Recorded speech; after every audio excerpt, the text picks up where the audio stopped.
Okay, very good. All right. Well, hello, everyone. Welcome. So glad to be here with you. I'm Richard Stup, and I lead the Cornell's Agricultural Workforce Development Program. And it's been my great privilege and opportunity to work with dairy producers and managers for 20 plus years now on the employee side of the business, helping to grow the workforce overall, but also helping to develop supervisors and managers in terms of leadership skills. And that's something that I'm really passionate about. So let's jump into it.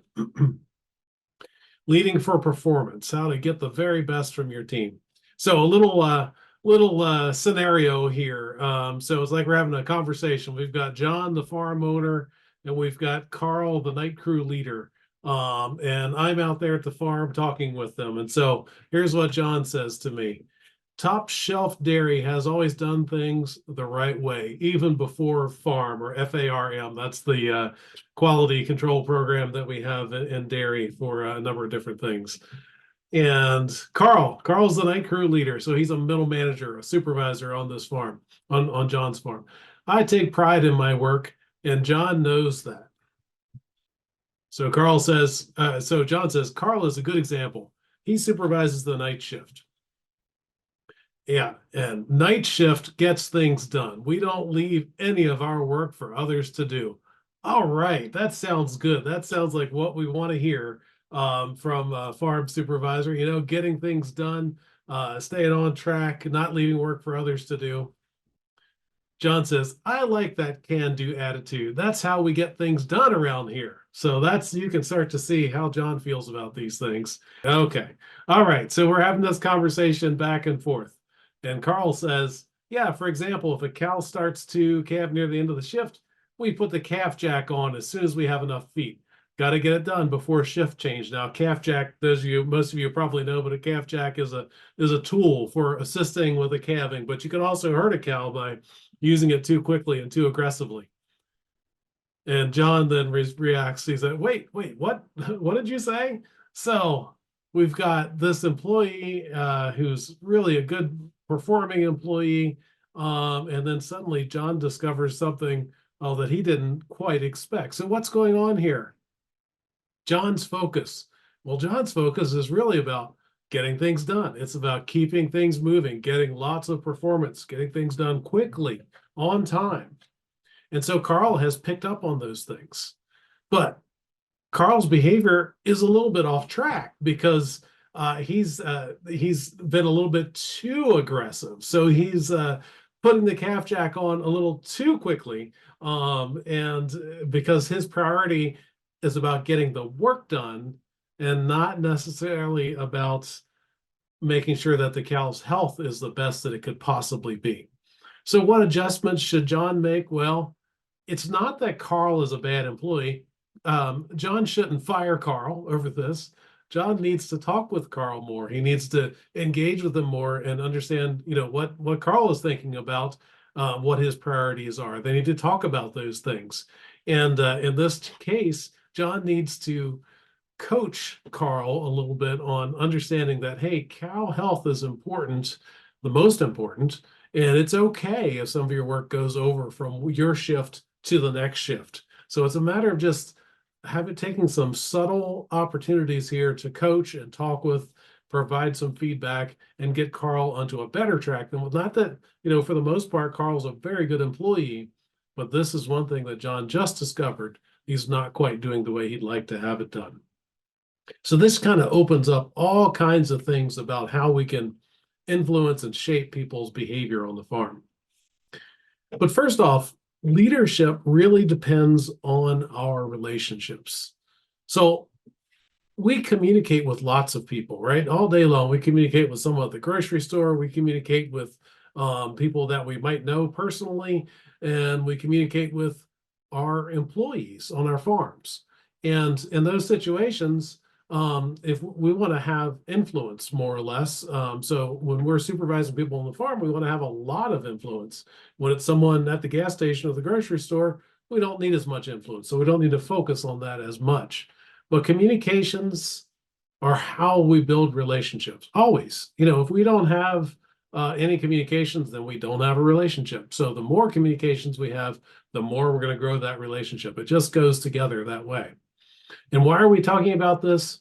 Because you got to have leadership, or you got to have relationships if you want to have any opportunity to lead or influence other people and how they behave and interact. In this case, in a situation like with John and Carl, John needs to work on that relationship, be communicating a lot, build that relationship up, and then he can lead and influence Carl. And in this situation, John will be able to give some feedback there and influence Carl and make some adjustments to Carl's behavior. Your leadership effectiveness depends on your relationships with the people that you supervise. And we need to be thinking about those relationships in different ways. So we've got relationships with everyone that we work with, and also everyone that we know, and even our supervisor, that sort of thing. We still have a relationship, and every one of those relationships has what we call the emotional bank account. This comes from Stephen Covey in a very famous book called The 7 Habits of Highly Effective People. But the emotional bank account is basically has input on how strong our relationship is going to be. So we need to think about it as a bank account, because we can fill that up or we can keep a very low balance in it. Now, how do we make deposits? In other words, how do we fill up that bank account? Well, we make deposits by keeping promises when we interact with someone. When you say you're going to do something, do it. Small acts of kindness, thinking about something, bringing them a cup of coffee, or whatever it might be. Loyalty, standing by those people when they need it. Listening, and this is a huge one, paying attention, showing respect by listening.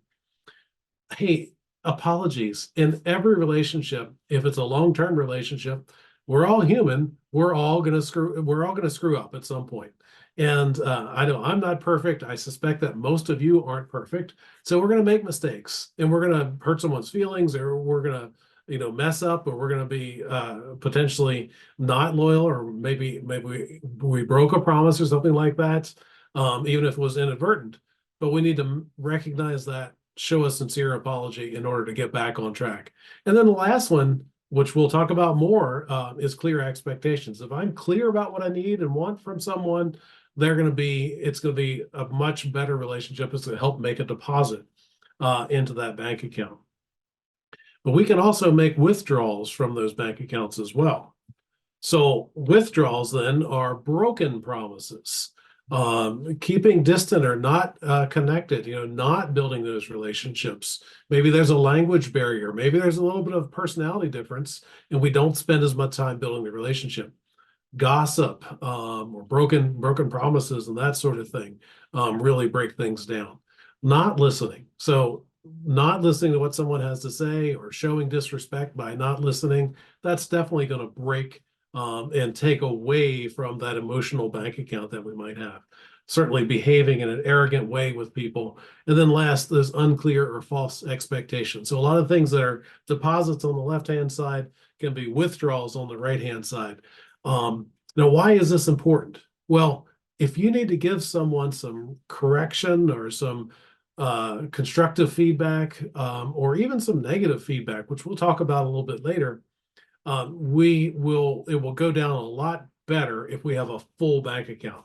If you have someone that has a negative or overdrawn relationship with you, then it's going to be really hard to give that feedback, and there's going to be more anger and hard feelings involved. So when you're supervising people, I want you to think about keeping being open and friendly, and your body language in that overall relationship. Now, we all know what body language is, and we can read it, because as human beings, we're very good at that from a communication standpoint. So in this picture here, we've got the same woman on the right-hand side. She's got a very open, welcoming attitude. On the left-hand side, just subtly different. You can see in her facial expression, just how she's holding her head in her arms, that she's kind of closed off. And if this is your boss when you come into work and you need to talk to her about something, you're going to be a lot more likely to talk to her if she looks like on the right-hand side than she does on that left-hand side. So think about your body language. Pay attention to it. Are you always in a rush? to solve the next problem? And does that make you kind of closed off to your employees? There's a lot of people that are busy managers and don't seem to have time for their employees. And in that case, the employees won't come to you. So carve out some part of your workday and even be explicit about it that, hey, at 10 o'clock, from 10 to 10:30, I'm open and available and it's time and I want to talk to everyone. Say hello, just in the workplace, especially early in the day or at the beginning of the shift. It doesn't take long. Say hello to everyone. And I always encourage just manage by walking around, be visible for your team. And that includes the night shift, right? It's hard to supervise when you don't see the night shift. So it's important. You don't have to be there every night, but show up sometimes so that they know you're around and you're keeping track of what's going on. How about multilingual workplaces? Well, most workplaces are like that. We have at least two languages, English and Spanish. And in many cases, we've got three or four languages that are spoken in that farm. And so we've got to work on it. And this is going to be a different approach for different farms, but we've got to work on that language barrier. We've got to bring in people that can interpret for us, or we need to bring in people who can translate documents, that sort of thing. Or maybe we need to learn another language. So in this case, I always encourage managers, learn Spanish, even if it's some Spanish, learn a little bit at a time, because your life will go a lot better. You'll communicate better. Employees respect that. Even if you're not, if you're struggling with your Spanish, employees still respect it if you give it a try. So break down those cultural barriers too. It's not just about language. I see a lot of workplaces where in New York, where we've got the Spanish speaking crew and we've got the English speaking crew, often the outside crew. And there's this big divide there, and the two groups never really talk to each other. And that's not a healthy kind of a workplace for a lot of reasons. But it doesn't have to be that way either. Management should make the effort to break down those barriers, bring everyone together, try to encourage cultural learning and language transfer and that sort of thing. But make an effort from a leadership standpoint to break those down. Still talking about relationships and building those relationships in our businesses. There's three things I want you to be really cautious about and really thinking about from a supervisory standpoint. First off is trust. If employees don't trust you, then they're not going to follow you. And there's going to be all kinds of things going on, things that you may not know about and won't hear about because they don't trust you. So you got to guard your integrity. You got to follow through on commitments. Again, when you say you're going to do something, you got to do it. And people will begin to recognize that. Here's an example I wanted to share with you is this idea of confronting a problem employee. So someone's not behaving the way they're supposed to on the farm. And, if the supervisor doesn't address that, then the other employees are going to have an issue with that, because that negative behavior from that employee, that affects the other employees. If you don't deal with it as a supervisor and give feedback and try to get that corrected, then they're not going to trust you to really do your job as a supervisor. Respect. You need to learn how others want to be treated. It's going to vary by culture, and it's going to vary by whether they're shy or outgoing or just what some of their personal preferences are. But that's part of learning your people, is understanding how they want to be treated. Do they want to be recognized? That's an example. As an employee would like it. Do they want to be recognized publicly, or would they rather hear, privately that, hey, they're doing a good job? Or would they rather hear it in a group setting, that sort of thing, so that they get a little bit of recognition that way? People vary in that. And then in terms of rewards, good schedules, the bonuses, that sort of thing, you got to be really mindful of how you distribute rewards and justice at work. And if ideally, you've got some kind of an employee handbook in place that outlines exactly how things are going to be at work and what is expected at work. You need to make sure you treat that with fairness, and that you are consistently not favoring some employees, but treating everyone consistently in the same. Because if you treat one group one way and another group another way, then that is definitely going to break down your credibility and harm your relationships.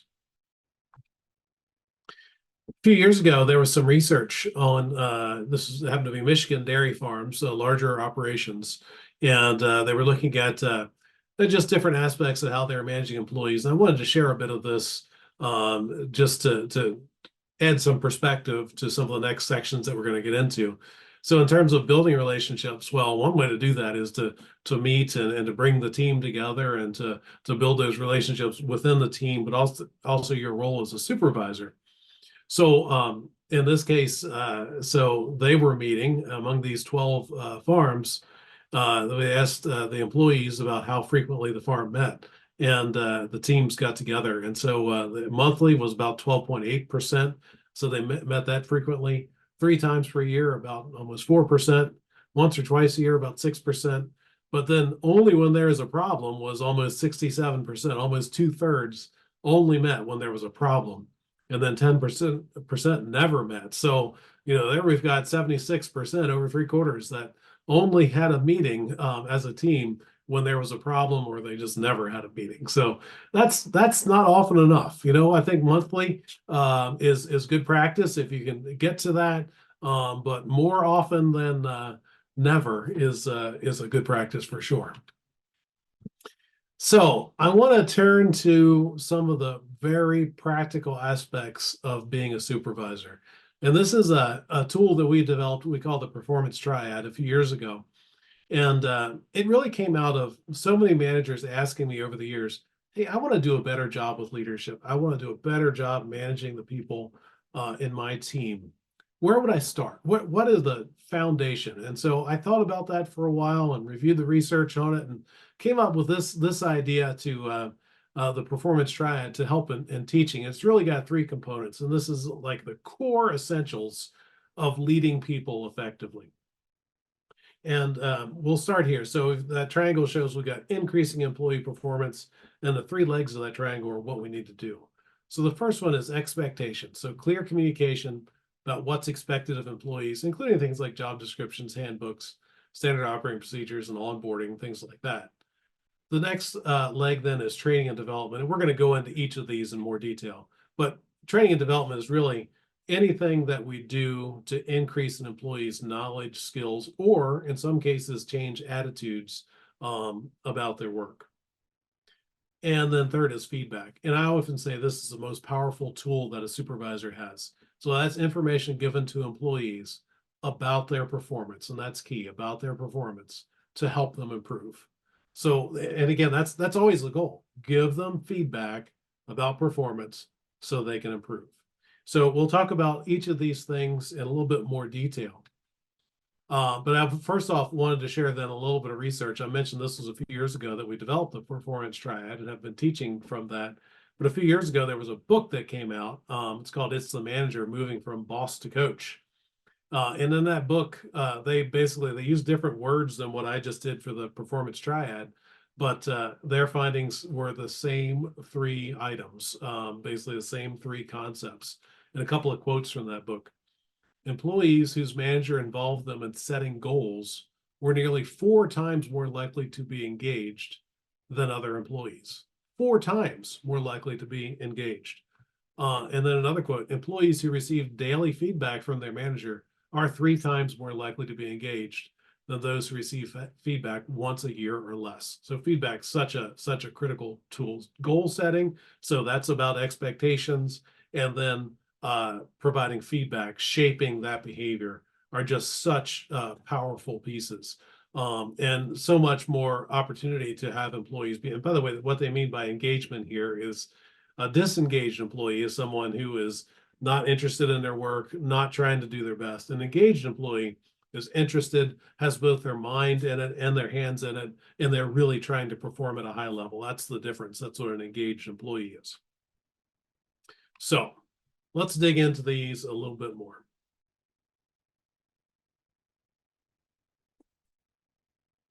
So again, back to that research. So what are the goals for the farm? Back looking at those 12 Michigan dairy farms. So here we have a breakout of the question was, do you know the SMAG cell count goals for this dairy farm? I found this interesting because we're looking at goals specifically, in this case, SMAG cell count. So they looked at all employees in that first column there, but I'm going to focus on the breakout of English-speaking and Spanish-speaking employees. So they basically asked about the goals from the employee standpoint, and then they asked the managers what the goals were around SMAG cell count. So that first line, the first row, in agreement with response from farm owners or managers? Were the employees in agreement with response from farm managers and employees? Among the English-speaking employees, 87% were in agreement with the managers. Among the Spanish-speaking employees, only 41% were in agreement.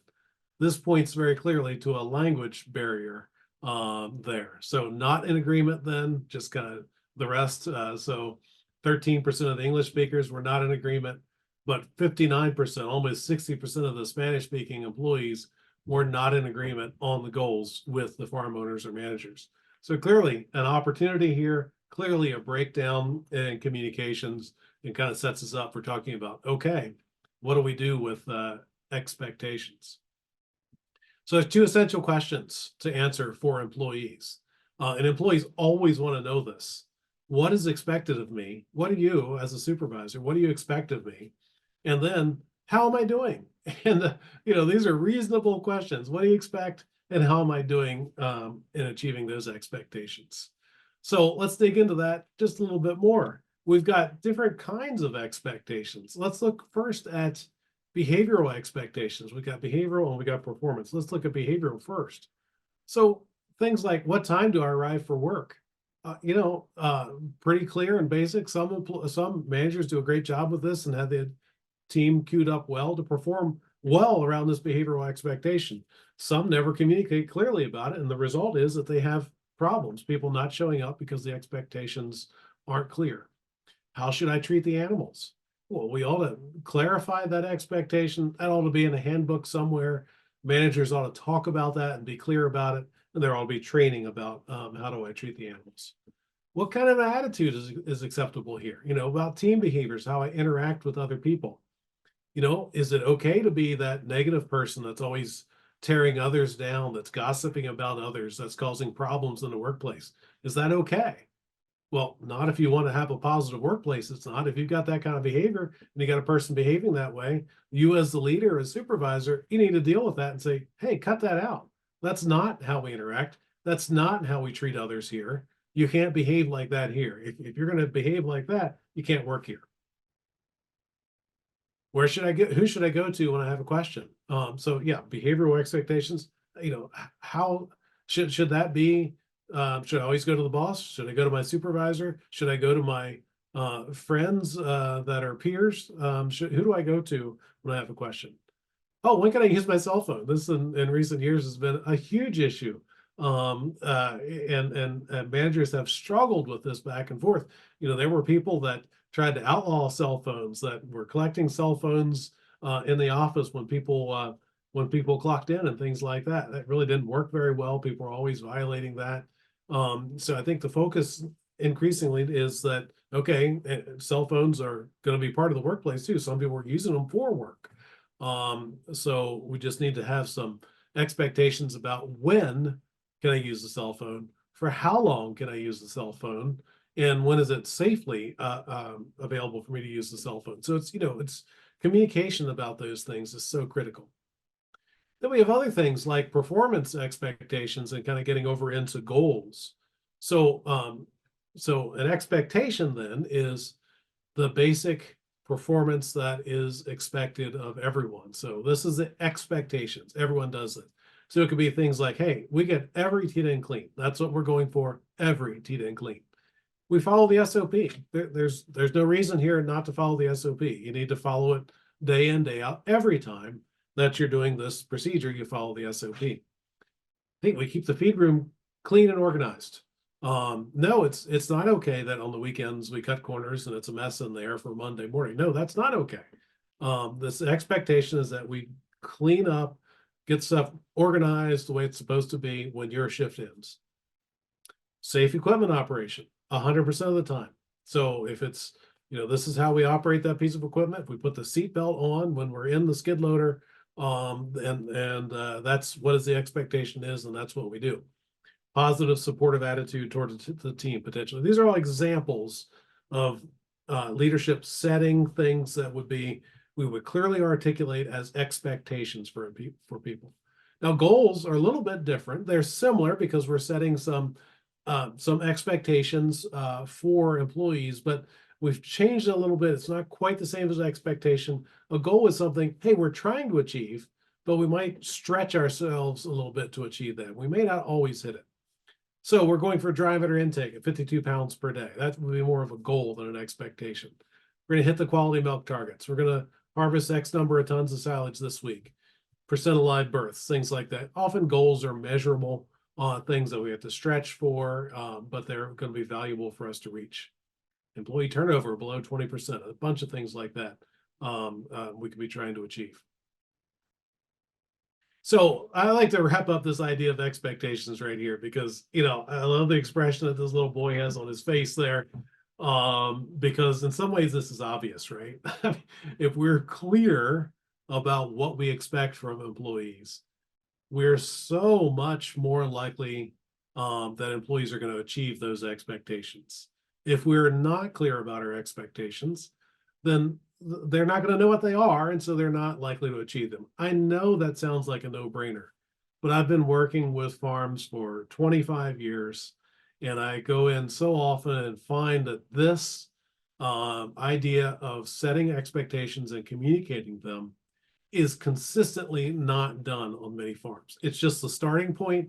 You need to do this. You need to break those language barriers. We saw in that research that often the language barrier prevents the goals from being well communicated.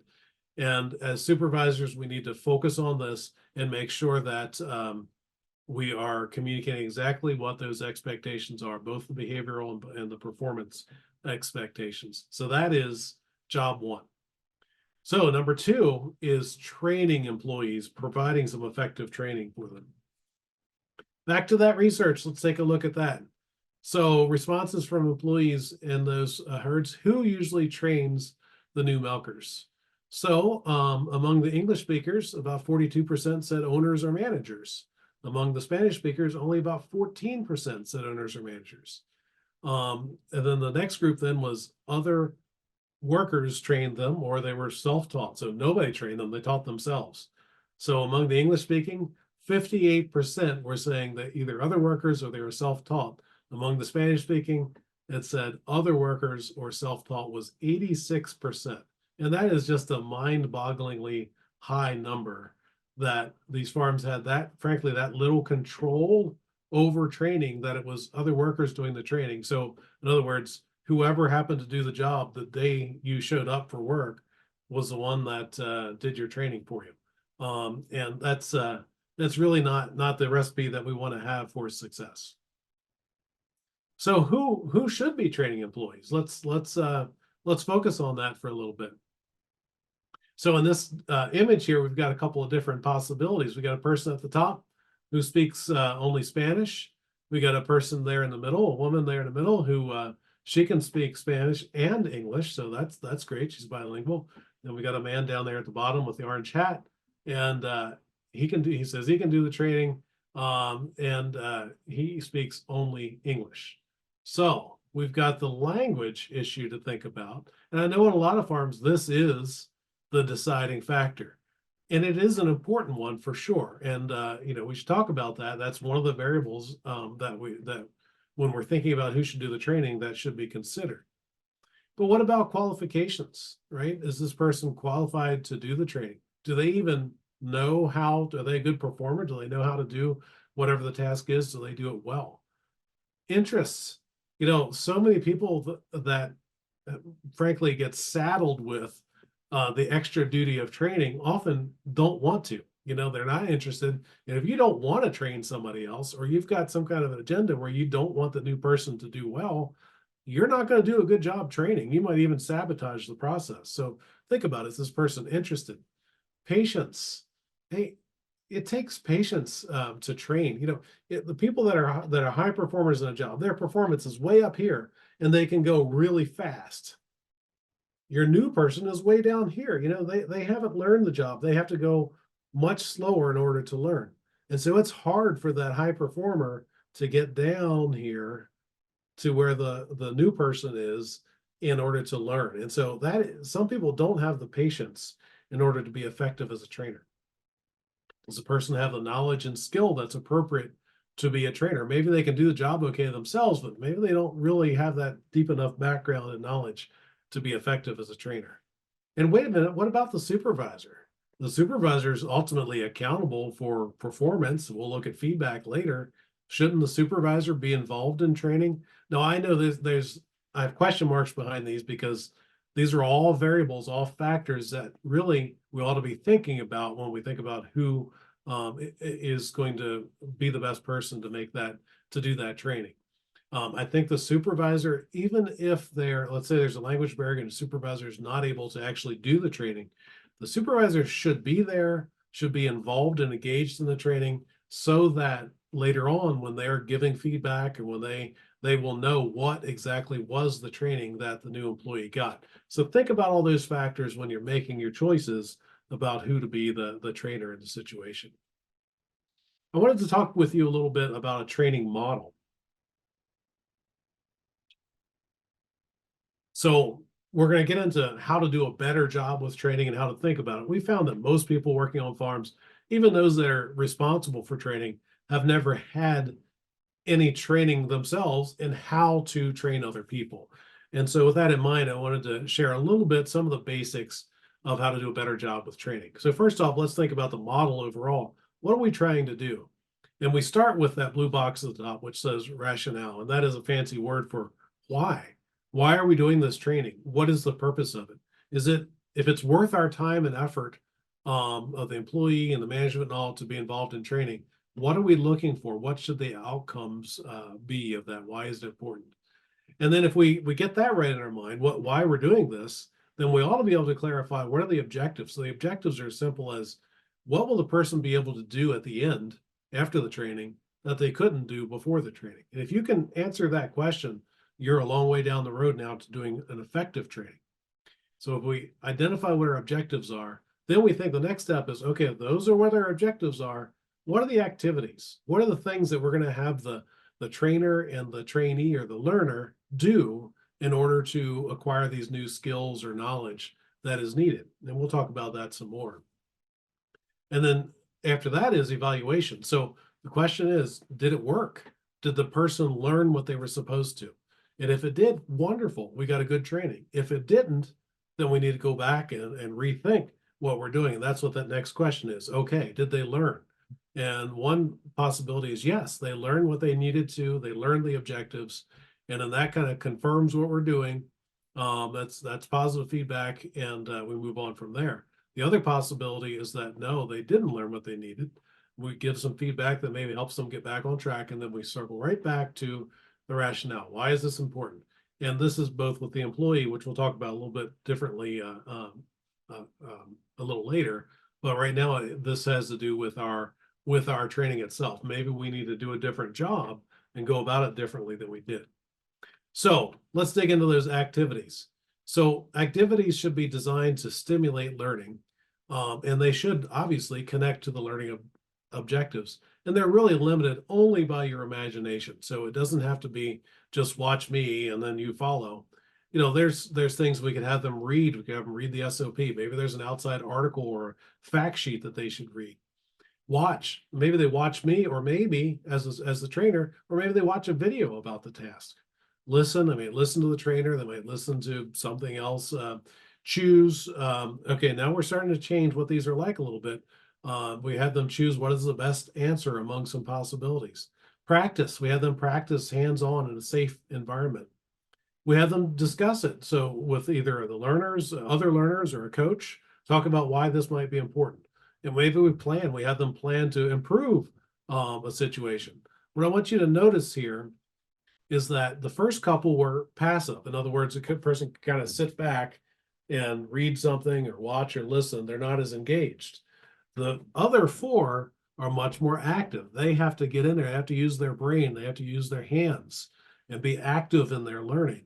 And so anytime that we're doing training, if we can move from the passive to the active, we're more likely to have people learn and acquire the material effectively. So think about moving from passive up to active.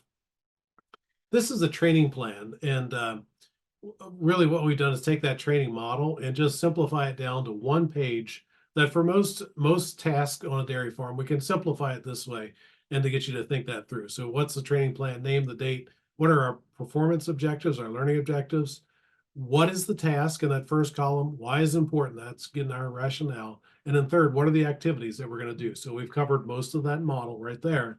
And then the evaluate learning is what are some key questions that we might ask to make sure that people learn. And so here's one filled in. So we got check oil in the skid loader. And we've got some learning objectives in there. Understand that operating the skid loader without enough oil will cause damage. So that's one of our learning objectives. That's number one near the top of the screen. Well, let's look down. I don't want to read through all this, but let's look at this first row. So what is the skid loader needs enough oil? So why? Because if the machine runs without enough oil, the engine will be severely damaged. And then the learning activity over here, we're just trying to be creative. So just take two dry pieces of metal, rub them together and say, this is what it's like in the engine, but add a little bit of oil and show that we've got lubrication there. And so there's not as much friction from the metal parts rubbing together. Just an idea to make it a little bit more active so that people might remember that. If you do something like that, people will remember, oh yeah, I better do that because I don't want to wreck this engine. So how do we evaluate that? It doesn't have to be complicated. So what happens if the skid loader, I should be able to ask a question straight up like this. What happens if the skid loader operates without engine oil? Answer, hey, severe engine damage. So this doesn't have to be complicated, but if you think ahead and go through a little bit of a planning activity like this, it'll make your training much more effective. I wanted to wrap up this segment on training by sharing the tell, show, do, review model. So what we talked about before was planning training. This is the day of training when we're actively teaching someone. Often we need to work through a cycle like this, and this is a tried and true cycle. It's been around for years. If we have let's say it's a standard operating procedure for how to feed cows or how to mix feed or that sort of thing, or get the tractor started. We tell someone how to do it. We show them. If I'm the trainer, I'm going to show them using my own hands, and then I'm going to give them a chance to do it. So I tell, I show, and then I give them a chance to do what I just did.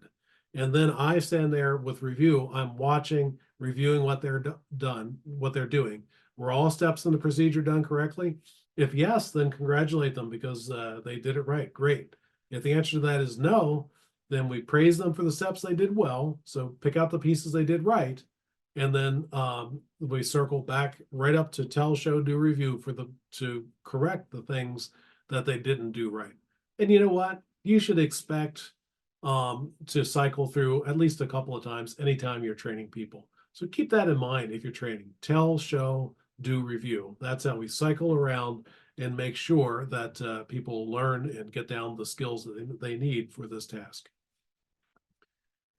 I mentioned earlier that performance feedback is probably the most powerful tool that a supervisor has in his or her toolbox. And there are really 4 types of feedback. So with employees, a supervisor ought to be looking out there, walking around, spending time, looking at records, looking at performance information, thinking about how that relates to the employees that did the work, and how we can give feedback to those folks. When the supervisor is doing that, thinking about performance and trying to give feedback to employees, he's really got 4 options of what feedback to give. So the first option is what we call positive feedback. So this is basically reinforcing when someone has done something well. When they've done something well, we want to reinforce and say, hey, you did that right. And I'm really happy about that. And I'm going to encourage you, essentially, I'm encouraging you to make sure you do it again that way. That's positive feedback. What does it cost a supervisor to give positive feedback? It costs nothing. It's part of the job. And well, if you've never given positive feedback, it might feel awkward at first. And if you've never given it in the workplace to your employees, they might feel awkward at first when you start giving it. I encourage you to work through that awkwardness, because once you make it a more routine part of it and just keep it up, then employees begin to appreciate it. And this is how we build a positive work environment. I've been with supervisors who, when they walk out there through their place, they're talking to every employee, they're pointing out things, they're helping them, they're encouraging them, they're giving them that positive feedback regularly. The second type of feedback we have is called redirection feedback. Now, there's another one there called negative feedback, and I'm going to distinguish between the two. So sometimes an employee just gets off track a little bit, or they're new and they're learning something new. And in that case, they're not going to have it down right away. So we need to, when they get off track a little bit, we need to give them a little bit of redirection feedback to get them back on track. So a learner is going to make mistakes because they don't know. And so we use redirection feedback to get that learner back on track. So the difference then between, and redirection feedback can be getting back on track. It can also be getting someone to the next level. So you got a person that's performing the job and they're doing okay, they're meeting standards, but we know that they could be better. And so we're going to coach them on, okay, if you just paid a little bit more attention in this area and focus on this, you could really improve your performance. Think about a sports coach, because this is a perfect analogy. Person, yeah, they caught the ball, but they could have caught the ball and turned around faster and gained more yards, to use a football analogy. They could have had better footwork or something like that. We can always be coaching our people to just get a little bit better. And a lot of that is redirection feedback in a really positive sense. The third one then is negative feedback. And hey, we've got to have this as a tool in our toolbox as supervisor, because sometimes people are off track and they know full well that they're off track. So that's the difference. So redirection feedback, someone typically doesn't know how they could do better. Negative feedback, someone knows that they're doing it wrong and they're doing it wrong anyway. Now, there can be all kinds of reasons why people do it wrong, don't follow the procedure, whatever it is. But we need, as supervisors, to have this tool in our toolbox. The person knows how to do it because you've trained them, you've coached them, you've worked with them. They know how to do it, but they're not doing it the right way. At this time, you need to use negative feedback. You come in and talk to the person and say, hey, Sandy, why are you doing this? I know you know the right way to do it. And then Sandy talks with you. Oh, maybe she's got a great reason and there's something you need to get fixed in the workplace. Then you can have that feedback and you can deal with that and improve the situation. Maybe it's because she thinks that she ought to be doing it this way and it was her idea, and she's being resistant and not following procedure. Then you can say, look, no, that's not how we're going to do it. We've agreed that we're going to do it this way consistently. And so you need to follow that procedure. Or it could be that person that's showing up late. You need to give them negative feedback. That could be more severe. It's a second or third time they've been late. You talk to that person and say, look, we can't have you showing up like this. So we schedule time, we sit down in the office and we say, look, the next time you show up late, I'm going to take you off the schedule for a week or a couple of days. That's giving negative feedback all the way. We think through negative feedback to the end, which is termination. If someone's not going to do the job, they're not going to behave the way they're expected to in the workplace. We've got to be able at some point to terminate that employee, because if you don't have that tool as a manager and leader, if you don't have that tool in your toolbox to deal with negative employee performance, then eventually you're going to lose control. And I have seen that happen in the workplace already, where management essentially lost control. The last one is one that ignoring, so not giving feedback. Now, technically, there's some places to use that, but I'm going to focus on the fact that ignore is the most common type of feedback in the workplace. So someone performs well and we ignore them. Someone performs poorly and we ignore them. Now let's think about that. Do we want to ignore our good performers and ignore our bad performers? No, because that is sending the message that either we don't care and it doesn't matter. Either it doesn't matter how they're performing or we don't care how they're performing. And that's not what we want. We want to be able to send messages that gets people back on track, and if they're not performing well, or reinforces that good behavior. So don't use ignore, even though it's the most common form of feedback out there today. So when we're giving feedback, I also like the acronym of SCORE. So these are the things, if we want to be good leaders, we want to be effective supervisors, we want to score at a higher level with our employees. We need to think about these 5 items. So first of all, that feedback needs to be specific with details. So as I said before, feedback is about giving information about a person's performance. So, hey, Joe, thanks for coming in today. You did a good job. Is that specific? No, it's really not specific at all. Joe doesn't. He's like, thanks. Well, that's good. It's good to show appreciation, that sort of thing. But you did a good job today. Well, on what? It's not something that Joe can use to. It doesn't reinforce anything in particular that Joe was doing. But if I say to Joe, hey, I appreciate the work that you did today. I walked out and I saw cows were fed on time. I saw that you swept up the old feed. I saw that the feed was distributed correctly, and I saw that your percent accuracy was really high. I'm giving specific feedback about things that matter to Joe about his performance as a feeder. Credible sources of information. So what's it mean to be credible? Well, there's a couple of pieces to that. First off, if I'm going to be credible about a particular task or job, I don't have to be the world's greatest expert in doing that job. I don't have to be that. I do have to know the basics of the job, and I have to know what it looks like when a job is done well and what it looks like when the job is not done well. So what are some of the metrics around that? So if I know those things, I know those basic tasks, or I learn them quickly if I'm new in the job, then I can be credible and give feedback to employees. I also have to show up and be accessing the information.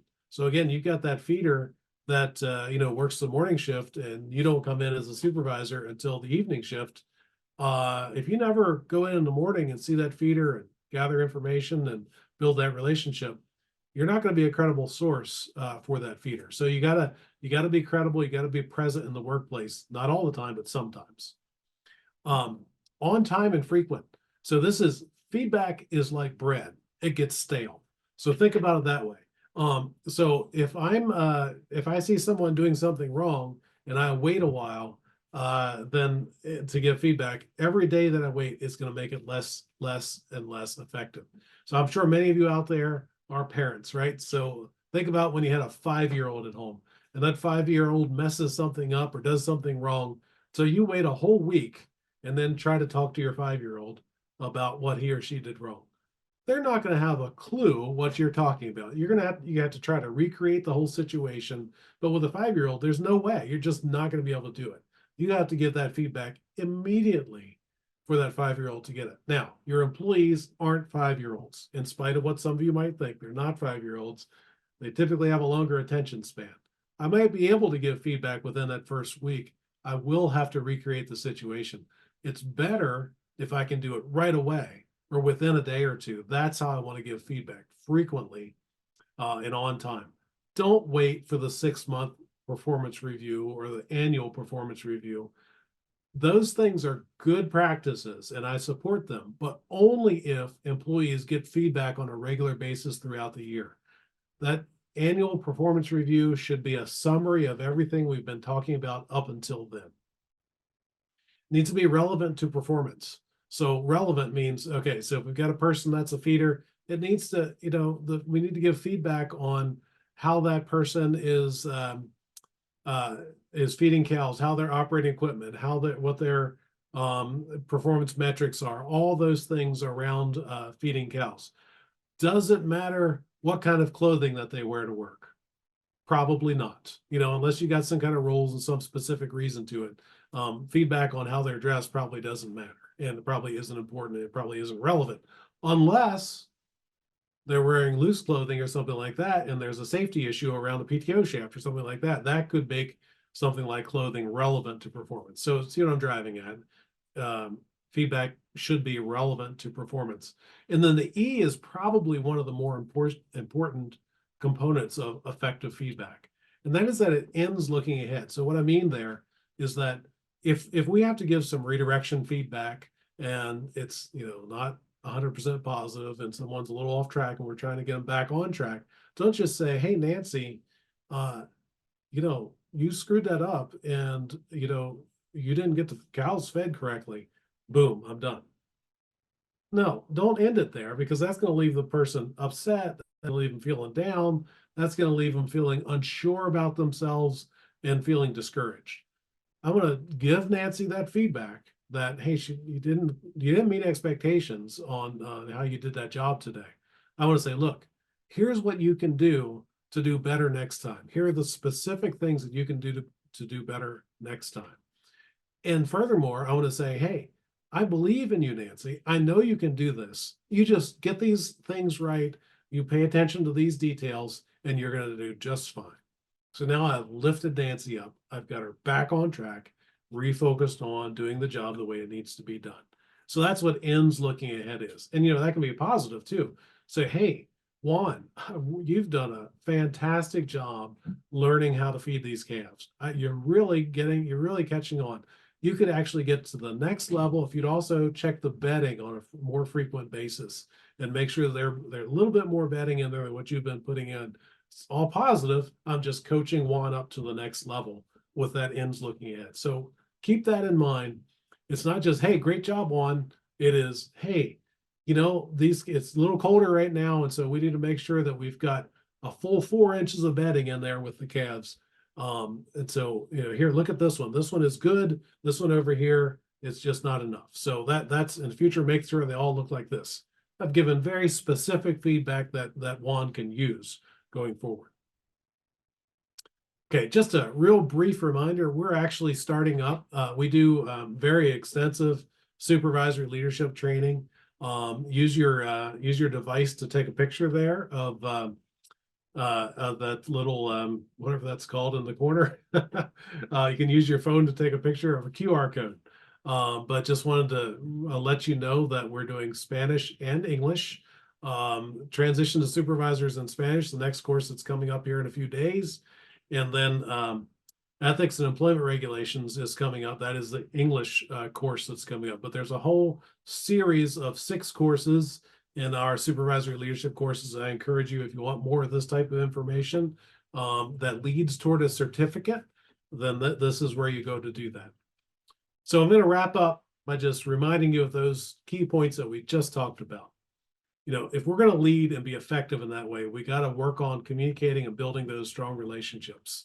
And then we can focus on setting those clear expectations and goals, providing the training and education that's needed, and then providing that effective performance feedback that can really shape employees' behavior. So thank you. I appreciate that and your time. And I don't know if we have a time or ability to take a few questions.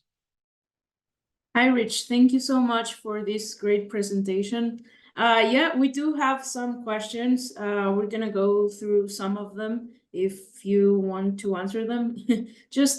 So for questions, we have the first one today. How do you break the mentality of employees that every time that you encourage them or tell them good job, they answer immediately, give me more. I'm guessing this is referring to maybe a raise, like a salary increase or something. Right. Yeah. And that's a really common question. A lot of people struggle with. So the best way to break that is to have a defined policy on exactly when you do raises. So, maybe it's once a year, maybe it's twice a year, maybe it's after such a period of time of employment, after the first 3 months, we can revisit whatever you're going to use, come up with a policy about when that discussion about raises can take place. And then when the employee asks that, you can redirect them to the fact that, hey, that's great. Keep up the good work. In June is when we revisit those things. And then we can have that as part of your conversation. And then you can keep on with the employee and say, hey, while you're at it, how about working on this aspect and that aspect of your work as well? And then when we get to June, then you're going to be in a much better spot. So kind of turns it around, puts it back on the employee's responsibility for that structure of how we're going to do increases. Right, great. And following those, the score feedback that you mentioned, right? Yeah. Exactly. So next we have, how can we deal with employees who are resistant to change? How can we deal with employees who are resistant to change? Okay. first off, let's understand that's a huge question, right? Because it really, I have to say on that one, it depends. Why are they resistant to change? It may be that they've had some experiences in the past that worked out negatively and didn't work out, or maybe they've got fears. Usually, people resist change because they're afraid of something. Maybe they're afraid of change itself. Maybe they're afraid that they won't be able to keep up with the new system or whatever it is. The first thing, and this is a whole management discussion on managing change, but one of the first things to do is to try to understand from the employee's perspective, and often by engaging with them, talking with them, what are they afraid of? What is holding them back? Why don't they want that change? And then once you understand that, you're going to be in a much better position to kind of tailor how you deal with that. But all those things that we just talked about, giving feedback, clarifying expectations, providing training, they can also sometimes be part of the solution. Again, depending on what the cause is for the resistance to change, they might be part of the solution, but there might be other things as well, other fears that you need to deal with. Okay, great. Another one we have here is it is a common is it a common issue on farm among labor that they argue or have like a disagreement with each other on little things like performing duties when they're doing a group task? And if that is the case, if that is a common issue, then what a supervisor should do to handle this situation? So that's all about, establishing what the culture is. And I started to get into that a little bit here with setting expectations. So often we think of expectations as being very much performance, how much, how you're going to do the job, how you're going to follow the SOP and all those sort of things. But remember, we also talked about some behavioral expectations. And so it is fair game for supervisors to have input and to give feedback to employees about, hey, I don't want a bunch of arguing on this. That's not what I want to go with. I want you to listen to me. This is how we're going to do it. And then if you've got a question, if you think there's a different way to do it, sure, bring those ideas forward. Let me know about it, and then we can talk about it. But I don't want arguing out there. And if you have someone, usually it is someone that is kind of a ringleader or kind of problematic, you can focus then on those individuals and try to change that behavior going forward. But behavioral expectations are fair game. And in fact, they're probably some of the most important things to set and then reinforce with employees. Right. And I think this is connected to our last question. How can we motivate, increase accountability and ownership of employees in order to get them excited to get better results? Absolutely. And again, that's again the next level of leadership. And that gets into, okay, how can I get the employees to buy in, to engage there? So sometimes, and we get into this considerably in that course that I mentioned, but continuous improvement. How can we work together? How can we bring this team together and start getting ideas from the individuals about how to do better? Good, because the fact is, the people out there on the front line that are doing the job every day, they know where some of the opportunities are, where we might not be performing as well, where there might be some ways for us to get better. So if I'm a leader and I can encourage my team to be involved in day-to-day sharing feedback, sharing information, sharing things that they might have read in dairy herd management, whatever, so that we can consistently make improvements to our system so that we're doing better and better. That's like management 201. That's building a constantly improving quality system. So